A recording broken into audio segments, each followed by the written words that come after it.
तो यूट्यूब पर मेरे फॉलोअर्स बढ़ाते रहने के लिए शुक्रिया। और मैं आज देख के आया हूँ स्वातंत्र्य वीर सावरकर। बहुत ही अच्छे ढंग से बनाई गई एक फ़िल्म है। हालांकि ये वो नॉर्मल टाइप की स्टोरी टेलिंग वाली फ़िल्म नहीं है, मसाला फ़िल्म नहीं है। एक हमारे स्वतंत्रता संग्राम के जो एक महान क्रांतिकारी थे वीर सावरकर, उनके ऊपर ये फ़िल्म बनाई गई है। और ये फ़िल्म देखकर ना आपके मन में 2-3 टाइप के सवाल ज़रूर आएँगे। पहला तो ये कि जैसे आजकल कुछ लोग हैं, ऐसी किसी भी फ़िल्म को पहले से ही बोल देंगे अजी प्रोपेगेंडा, अजी प्रोपेगेंडा। तो अगर ये फ़िल्म प्रोपेगेंडा फ़िल्म है तो कोई सिर दर्द की बात नहीं है। लेकिन अगर रणदीप हुड्डा ने ये रिसर्च करके ये फ़िल्म बनाई है, तो ये फ़िल्म हमारे सामने कुछ बड़े भयानक से सवाल रख देती है कि एक आदमी के ऊपर कितनी बार एक ही झूठा मुकदमा चलाया गया, सिर्फ अंग्रेज़ों से नहीं, बल्कि आज मतलब आज़ाद भारत की सरकार ने, मतलब एक बार उनके ऊपर चला मुकदमा कि इन्होंने महात्मा गांधी की हत्या की साजिश में इन्होंने भाग लिया था। वो मुकदमे से वो बरी हो गए 1949 में। तो 1966 में उनकी मौत के बाद, उनकी मौत में जो भीड़ उमड़ी, उसके बाद इस फ़िल्म के हिसाब से फिर से उन पे मुकदमा कर दिया गया, जो कि लगभग 2018 तक चला। और जब सुप्रीम कोर्ट ने कहा कि जो 1949 का फ़ैसला था वही सही है और वीर सावरकर निर्दोष हैं। मतलब ये वो दोषी थे नहीं थे, मतलब अगर इस बहस को एक थोड़ी देर के लिए आप अलग रखें, हालांकि कोर्ट का डिसीजन हो गया, उनके भाई को भीड़ ने जला के मार डाला महात्मा गांधी की हत्या के बाद। मतलब ये तो आपको बहुत लोग कहानियाँ सुना देंगे कि फ़लाने ने मिठाई बाँटी, फ़लाने ने मिठाई बाँटी, लेकिन ऐसी भी चीज़ें हुई कि किसी की और ये हिंदुस्तान में ऐसा इतिहास रहा है, कुछ राजनेता मरते हैं तो वो उनके बाद उनके सपोर्टर ये कुछ कॉपीराइट समझ लेते हैं कि अब हम मर्डर करेंगे। तो खैर जो भी है, फ़िल्म वीर सावरकर के पूरे जीवन को, और बचपन में जो मैंने उनके बारे में एक किताब में पढ़ा भी था और जो मुझे बहुत इंटरेस्टिंग लगा था कि वो कैसे जब अंग्रेज़ उन्हें शायद अरेस्ट करके लेके जा रहे थे कुछ कार्यवाही के लिए, तो वो कैसे जहाज़ में से कूद के समुद्र तैर के फ्रांस के बॉर्डर तक चले गए थे।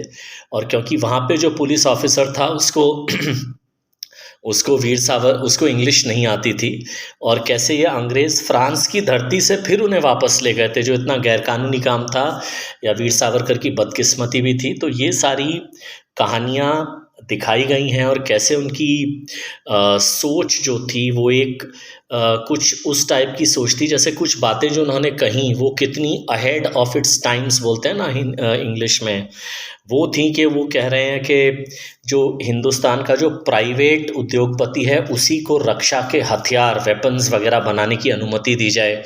मतलब ये आज इस पे काम हो रहा है ना, मतलब अदरवाइज़ आप बाहर से जो हथियार लेते हो वो कितने महंगे निकलते हैं, जो भी है रीज़न उसका। सो ये जो फ़िल्म है वो इसको भी दर्शाता है कि और ये उसकी फ़िल्म की शुरुआत में आ जाता है, और मेन मोटा कहानी इस फ़िल्म की यही है कि भारत को शायद आज़ादी सिर्फ अहिंसा की वजह से नहीं मिली।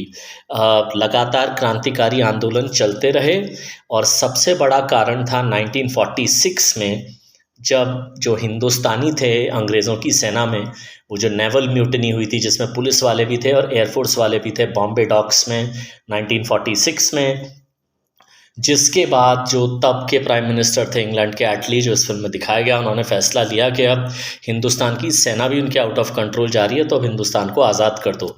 तो बहुत सारे फैक्टर थे जिनकी वजह से आज़ादी मिली, और यही इस फिल्म में बड़ी ईमानदारी से दिखा दी गया।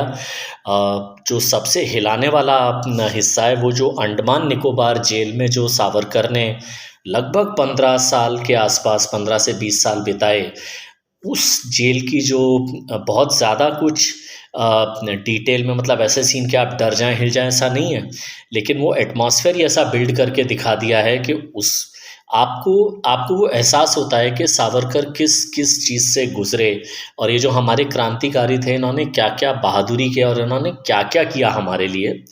और सबसे बड़ी बात जो मैंने कहा ना, जो सबसे बड़ा सवाल आपके मन में इस थिएटर से बाहर निकलते हुए आएगा, वो ये कि अगर ये फ़िल्म सच कह रही है, तो इतने साल तक सरकारों ने ये बातें दबाई, चलो वो तो ठीक है, लेकिन media, private, neutral, fair media भी इस कहानी को क्यों दबाता रहा?